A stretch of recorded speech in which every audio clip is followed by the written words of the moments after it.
ಶ್ರೀಕೃಷ್ಣಾಯ ನಮಃ. ವಸುದೇವಸುತಂ ದೇವಂ ಕಂಸಚಾಣೂರಮರ್ದನಂ ದೇವಕೀ ಪರಮಾನಂದಂ ಕೃಷ್ಣಂ ವಂದೇ ಜಗದ್ಗುರುಂ. ಬ್ರಹ್ಮಸ್ಥಾನ ಸರೋಜ ಮಧ್ಯವಿಲಸಚ್ಛೀತಾಂಶು ಪೀಠಸ್ಥಿತಂ ಸ್ಫೂರ್ಜತ್ಸೂರ್ಯರುಚಿಂ ವರಾಭಯಕರಂ ಕರ್ಪೂರಕುಂದೋಜ್ವಲಂ ಶ್ವೇತಸ್ರಗ್ವಸನಾನುಲೇಪನಯುತಂ ವಿದ್ಯುದ್ರುಚಾ ಕಾಂತಯಾ ಸಂಶ್ಲಿಷ್ಟಾರ್ಧತನುಂ ಪ್ರಸನ್ನವದನಂ ವಂದೇ ಗುರುಂ ಸಾದರಂ. ಶ್ರೀಗುರುಭ್ಯೋ ನಮಃ. ಲಂಬೋದರಂ ಪರಮಸುಂದರಮೇಕದಂತಂ ರಕ್ತಾಂಬರಂ ತ್ರಿನಯನಂ ಪರಮಂ ಪವಿತ್ರಂ ಉದ್ಯದ್ದಿವಾಕರಕರೋಜ್ವಲಕಾಯಕಾಂತಂ ವಿಘ್ನೇಶ್ವರಂ ಸಕಲವಿಘ್ನಹರಂ ನಮಾಮಿ.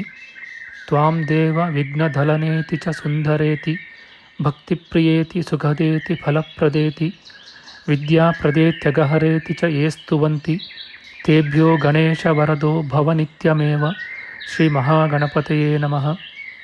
ಯಾ ಕುಂದೇಂದು ತುಷಾರಹಾರಧವಳ ಯಾ ಶುಭ್ರವಸ್ತ್ರಾವೃತ ಯಾ ವೀಣಾ ವರದಂಡಮಂಡಿತಕರ ಯಾ ಶ್ವೇತಪದ್ಮಾಸನ ಯಾ ಬ್ರಹ್ಮಾಚ್ಯುತಶಂಕರಪ್ರಭೃತಿಭಿಃ ದೇವೈಃ ಸದಾ ವಂದಿತಾ ಸಾ ಮಾಂ ಪಾತು ಸರಸ್ವತೀ ಭಗವತಿ ನಿಶ್ಶೇಷಜಾಡ್ಯಾಪಃ.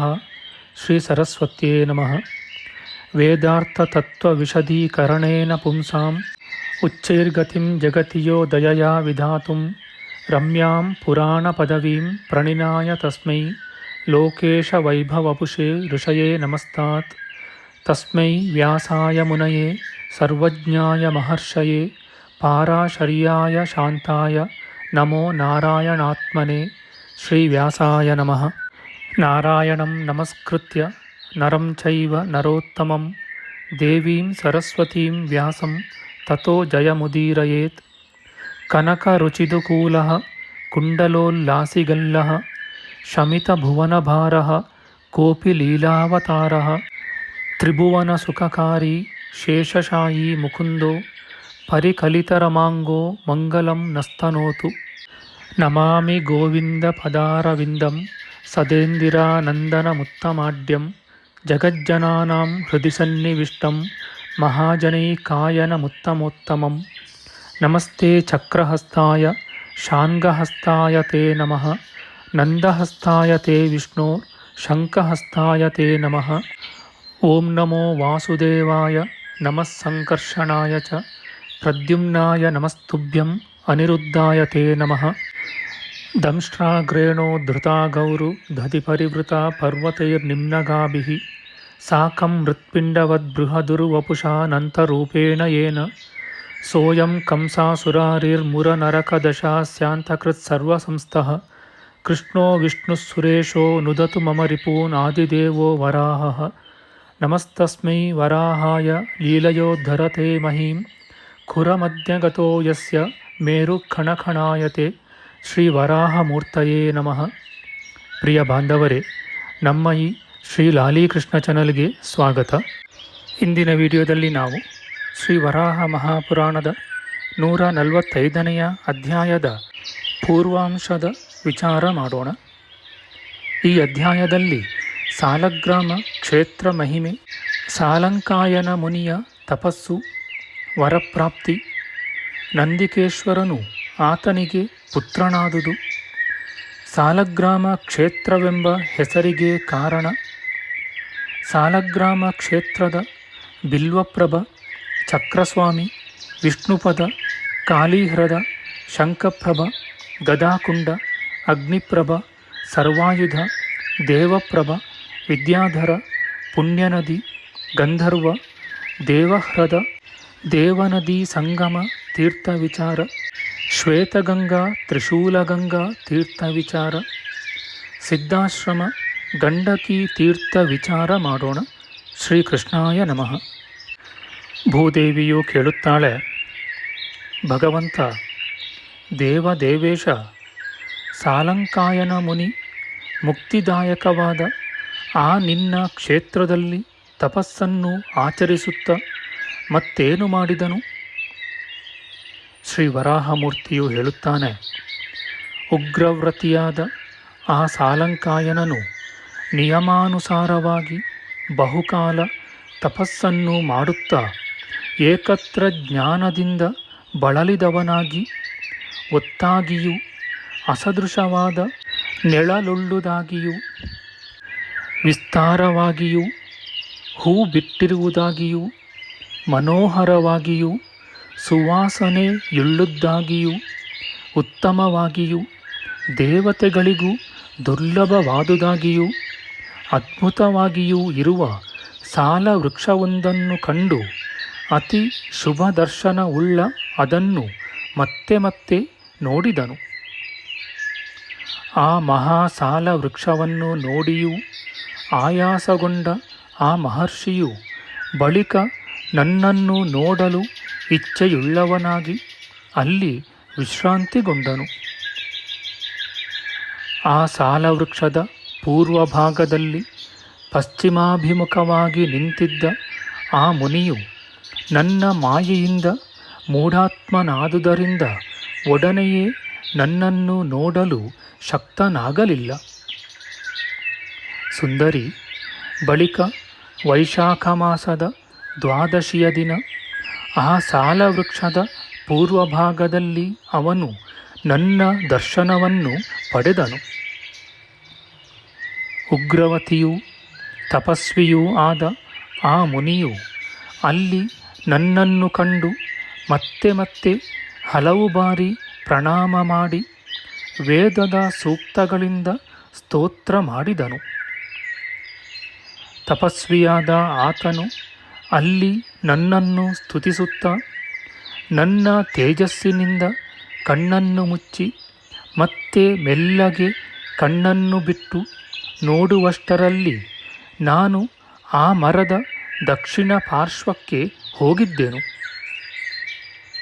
ಧರೆ, ತೀಕ್ಷ್ಣವ್ರತಿಯಾದ ಆ ಋಷಿ ಮೊದಲಿದ್ದೆಡೆಯನ್ನು ಬಿಟ್ಟು ನನ್ನೆದುರಿಗೆ ನಿಂತು ನನಗೆ ಪ್ರಿಯವಾದ ಋಗ್ವೇದದಲ್ಲಿರುವ ಸ್ತೋತ್ರಗಳಿಂದ ಸ್ತುತಿಸಿ ಪೂಜಿಸಿದನು. ಮಾಧವಿ, ಬಳಿಕ ನಾನು ಆ ವೃಕ್ಷದ ಪಶ್ಚಿಮದ ಕಡೆಗೆ ಹೋಗಿ ಅಲ್ಲೇ ನಿಂತೆನು. ದೇವಿ, ಪಶ್ಚಿಮಕ್ಕೆ ಹೋದ ನಾನು ಯಜುರ್ವೇದೋಕ್ತ ಮಂತ್ರದಿಂದ ಆ ಋಷಿಯು ನನ್ನನ್ನು ಸ್ತುತಿಸಲು ಬಳಿಕ ನಾನು ಆ ವೃಕ್ಷದ ಉತ್ತರ ದಿಕ್ಕಿಗೆ ಹೋದೆನು. ಸುಂದರಿ, ಸಾಲಂಕಾಯನ ಮುನಿಯು ಅಲ್ಲೂ ಸಾಮವೇದೋಕ್ತ ಮಂತ್ರಗಳಿಂದ ನನ್ನನ್ನು ಸ್ತುತಿಸಿದನು. ಬಳಿಕ ನಾನು ಅದರಿಂದ ಪರಮ ಪ್ರೀತನಾಗಿ ಆ ಋಷಿಯನ್ನು ಕುರಿತು ಒಳ್ಳೆಯದಾಯಿತು.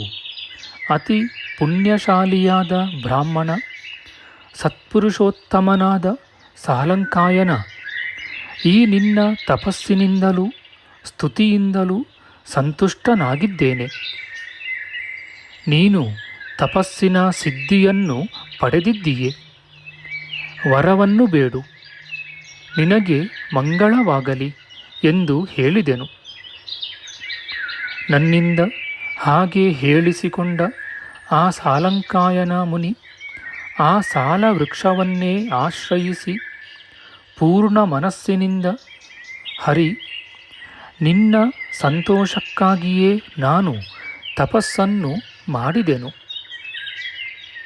ಚಕ್ರಪಾಣಿ, ಮಹಾಪ್ರಭು, ನಿನ್ನನ್ನು ಅರಸುತ್ತ ಪರ್ವತ, ವನ, ಮಹಾರಣ್ಯಗಳಿಂದ ಕೂಡಿದ ಭೂಮಿಯನ್ನೆಲ್ಲ ಸುತ್ತಿದೆನು. ಈಗ ನಿನ್ನ ದರ್ಶನವಾಯಿತು. ದೇವ, ಸರ್ವಶಾಂತಿಕರನೂ ಪರಮಾತ್ಮನೂ ಆದ ನೀನು ನನ್ನ ತಪಸ್ಸಿನಿಂದ ಆರಾಧಿತನಾಗಿ ನನ್ನ ವಿಷಯದಲ್ಲಿ ಸಂತುಷ್ಟನಾಗಿ ಒಲಿದು ನನಗೆ ವರವನ್ನು ಕೊಡಬೇಕಾಗಿದ್ದರೆ, ಜಗನ್ನಾಥ, ನನಗೆ ಈಶ್ವರನಿಗೆ ಸಮಾನನಾದ ಮಗನನ್ನು ಕೊಡು. ಮಧುಸೂದನ, ಈ ವರವನ್ನು ನನಗೆ ಕೊಡು ಎಂದನು. ಬಹುಕಾಲ ತಪಸ್ಸನ್ನು ಮಾಡುತ್ತಿದ್ದ ಭೀಮಕರ್ಮನೂ ಪುತ್ರಕಾಮನೂ ಆದ ಆ ಬ್ರಾಹ್ಮಣನು ನನ್ನಲ್ಲಿ ಹೀಗೆ ವರವನ್ನು ಬೇಡಿದನು. ತಪಸ್ವಿಯಾದ ಆ ಬ್ರಾಹ್ಮಣನ ಆ ಬಗೆಯ ಮಾತನ್ನು ಕೇಳಿ ನಾನು ಇಂಪಾದ ಮಾತಿನಿಂದ ಆತನಿಗೆ, ಮುನಿಯೇ, ಬಹುಕಾಲದಿಂದ ವ್ರತದಲ್ಲಿದ್ದ ನೀನು ಯಾವುದನ್ನು ಬಯಸಿದೆಯೋ ಆ ನಿನ್ನ ಇಷ್ಟಾರ್ಥವು ನೆರವೇರಿದೆ. ನೀನು ತಪಸ್ಸಿನಿಂದ ಸಿದ್ಧಿಯನ್ನು ಪಡೆದಿದ್ದೀಯೆ. ಮುನೀಶ್ವರನೇ, ಈಶ್ವರನ ಉತ್ತಮ ಮೂರ್ತಿಯಾದ ನಂದಿಕೇಶ್ವರನು ನಿನ್ನ ಬಲಭಾಗದ ಅಂಗದಿಂದ ನಿನಗೆ ಪುತ್ರನಾಗಿ ಜನಿಸಿದ್ದಾನೆ. ಮಹಾಮುನಿಯೇ, ಬ್ರಹ್ಮನೇ, ತಪಸ್ಸನ್ನು ನಿಲ್ಲಿಸು, ಶಾಂತಿಯನ್ನು ಪಡೆ. ನಿನ್ನ ಮಗನು ಜನಿಸಿ 14 ಕಲ್ಪಗಳಾದವು. ಬ್ರಹ್ಮರ್ಷಿಯೇ, ನಿನಗೆ ತಿಳಿಯದು.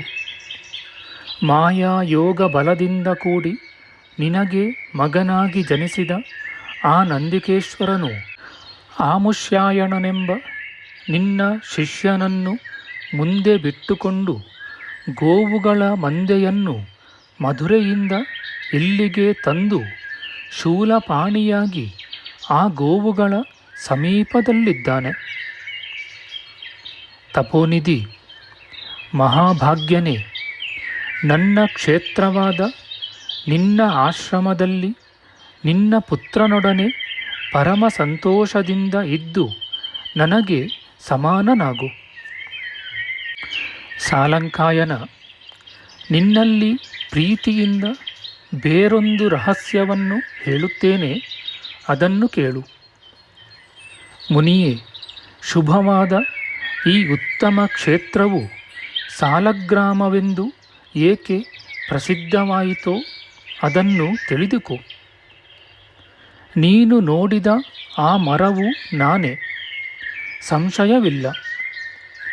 ಆದರೆ ಈ ವಿಚಾರವನ್ನು ದೇವನಾದ ಮಹೇಶ್ವರನ ಹೊರತು ಬೇರಾವನೂ ಅರಿಯನು. ಮಾಯೆಯಿಂದ ನಾನು ಬಹು ಗೂಢವಾಗಿದ್ದೇನೆ. ನಿನಗೆ ಅನುಗ್ರಹದಿಂದ ಕಾಣಿಸಿದೆನು ಎಂದು ಹೇಳಿದೆನು. ಭೂದೇವಿ, ಆ ಸಾಲಂಕಾಯನನಿಗೆ ಹಾಗೆ ವರವನ್ನು ಕೊಟ್ಟು ಅವನು ನೋಡುತ್ತಿದ್ದ ಹಾಗೆಯೇ ಅಲ್ಲೇ ಕಣ್ಮರೆಯಾದೆನು. ಆ ಸಾಲವೃಕ್ಷವನ್ನು ಪ್ರದಕ್ಷಿಣ ಮಾಡಿ ಆ ಮುನಿಯು ತನ್ನ ಆಶ್ರಮಕ್ಕೆ ಹೊರಟು ಹೋದನು.